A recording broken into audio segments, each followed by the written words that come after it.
Hey guys, this is Maria from freewaysocial.com, and in this video I'll show you how to use voice filters on Snapchat. This feature lets users change their voice and make it sound like robot, bird, chipmunk, or even alien.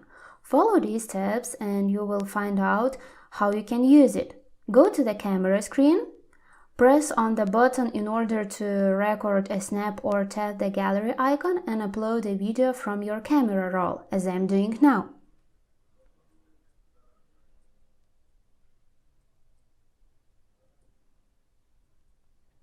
Click on the three dots icon in the top right corner of your screen and choose Edit Video option. Press on and hold the volume icon in the bottom left corner of your screen.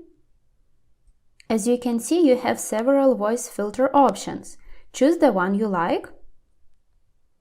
That's it. I hope this guide was helpful and you were able to use voice filters on Snapchat.